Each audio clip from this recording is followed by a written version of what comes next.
ഇനി ഒരു 4 കിലോമീറ്റർ ദൂരം. എൻ്റെ പ്രയാണം ഒരു ഹിൽ സ്റ്റേഷനിലേക്കാണ്. ഞാനിപ്പോൾ ഊട്ടിയിൽ നിന്നും കോട്ടഗിരിയിലേക്കുള്ള റോഡിൽ. ഈ സ്ഥലവും കൊറോണ ലോക്ക്ഡൗൺ കഴിഞ്ഞ് വന്നപ്പോൾ ഫോറസ്റ്റുകാർ കടത്തിവിട്ടില്ല. അല്ലെങ്കിൽ നീലഗിരി ജില്ലാ കളക്ടറുടെ അനുവാദം വേണമെന്ന്. എളുപ്പമുള്ള കാര്യമല്ലാത്തതുകൊണ്ട് ഞാൻ മടങ്ങി. നമസ്കാരം പ്രിയ സുഹൃത്തുക്കളെ, പ്രയാണത്തിൻ്റെ പുതിയ വീഡിയോയിലേക്ക് എല്ലാവർക്കും സ്വാഗതം.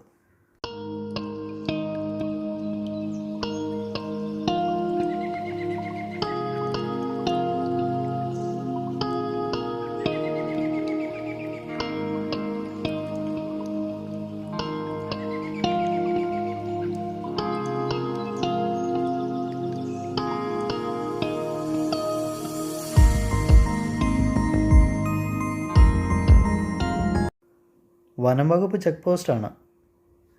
പുരോഗമിച്ചു. 50 രൂപ ടോൾ അടയ്ക്കാൻ എടുത്തു വെച്ചതാണ്. പക്ഷേ ഫാസ്റ്റാഗ് ഉള്ളതിനാൽ അതിൽ നിന്നും എടുത്തു. ഇനി 2 കിലോമീറ്റർ കൂടെ.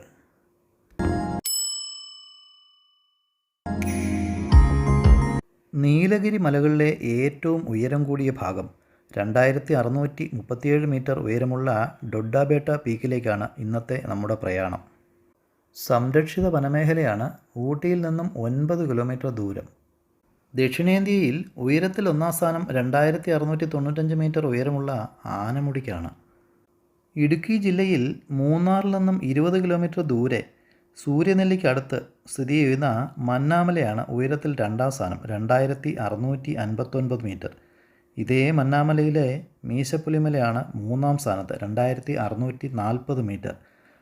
4ാം സ്ഥാനത്ത് ഡൊഡ്ഡാബേട്ട പീക്ക്.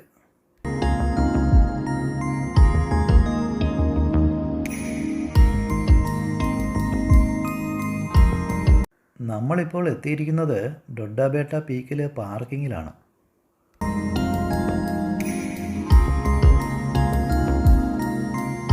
പാർക്കിംഗ് സ്ഥലത്തു നിന്നും ഡൊഡ്ഡാബേട്ട പീക്കിലേക്കുള്ള നടപ്പാത.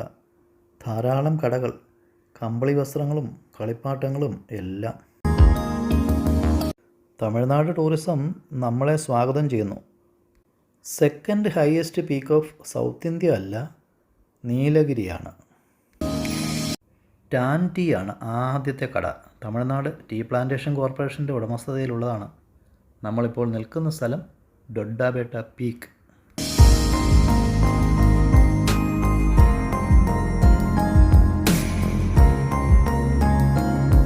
മനോഹരമായ ഹിൽ ടോപ്പ്, അതിൻ്റെ കൂടെ നല്ല തണുത്ത കാറ്റും. 1983 ജൂൺ 18 ആരംഭിച്ച ഒബ്സർവേറ്ററിയാണ് ഈ കാണുന്നത്. മുമ്പ് 2 ടെലസ്കോപ്പ് ഉണ്ടായിരുന്നു ഇവിടെ. ഒരു ദിവസം 3500ഓളം സഞ്ചാരികൾ സീസൺ സമയത്ത് ഇവിടെ വരാറുണ്ടായിരുന്നു. സാധാരണ സമയത്ത് 700നും 1000നും ഇടയ്ക്ക്. എന്തായാലും മുകളിൽ കയറി ഒന്ന് ചുറ്റി നോക്കാം.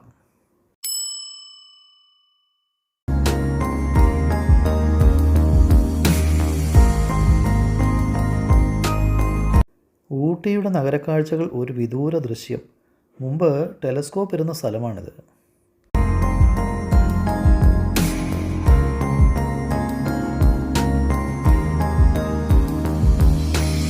കന്നഡയിലെ ബടക ഭാഷയിൽ ഉരുത്തിരിഞ്ഞ പേരാണ് ഡൊഡ്ഡാബേട്ട. ഡൊഡ്ഡ എന്നാൽ വലിയ, ബേട്ട എന്നാൽ മല. ഇവിടുത്തെ പല സ്ഥലനാമങ്ങളും ബടക ഭാഷയിലുള്ളതാണ്.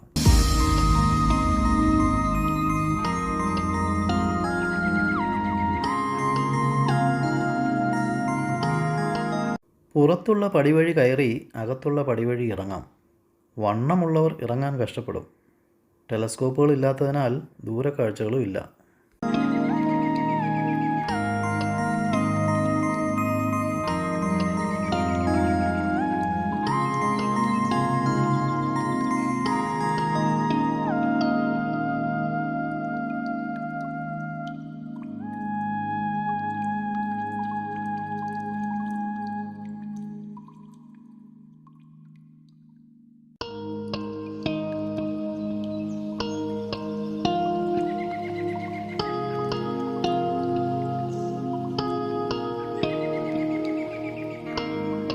ഈ ആർച്ചിലൂടെയുള്ള വഴി നമ്മളെ നയിക്കുന്നത് മനോഹരമായ ദൂരക്കാഴ്ചകളിലേക്കാണ്.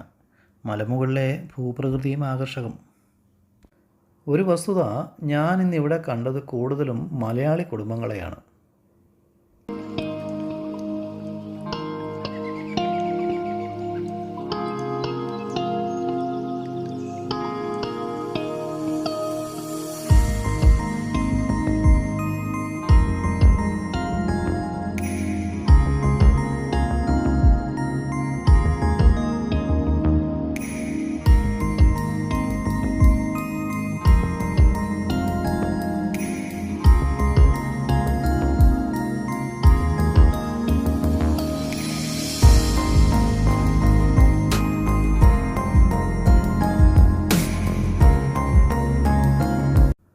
നമ്മൾ എത്തിച്ചേർന്ന ഈ സ്ഥലം ഒരു കാലത്ത് കുപ്രസിദ്ധമായിരുന്ന ആത്മഹത്യാ മുനമ്പായിരുന്നു.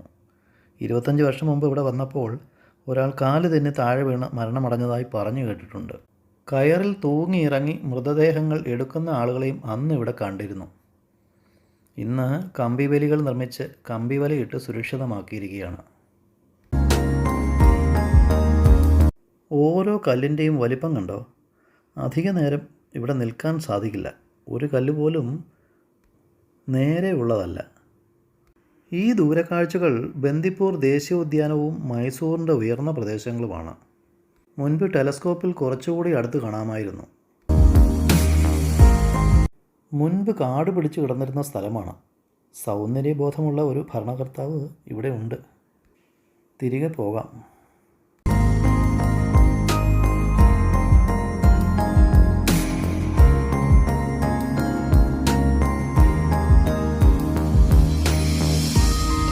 പാർക്കിംഗ് സ്ഥലത്തിൻ്റെ ഒരു പനോരമിക് വ്യൂ.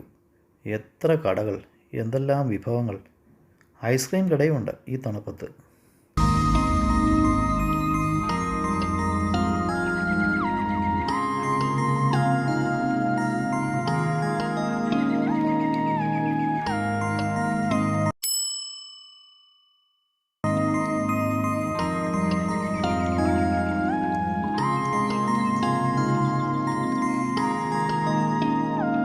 നമ്മൾ തിരികെ പോവുകയാണ്. ഡൊഡ്ഡാപേട്ടയ്ക്ക് ബൈ.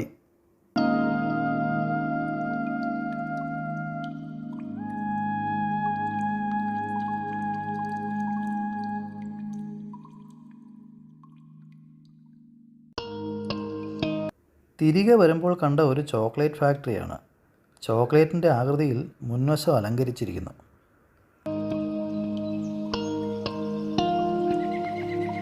ഇത്രയും നേരം എൻ്റെ കൂടെ ഉണ്ടായിരുന്ന എല്ലാ കൂട്ടുകാർക്കും ഗുഡ് ബൈ. വീണ്ടും മറ്റൊരു വീഡിയോയിൽ.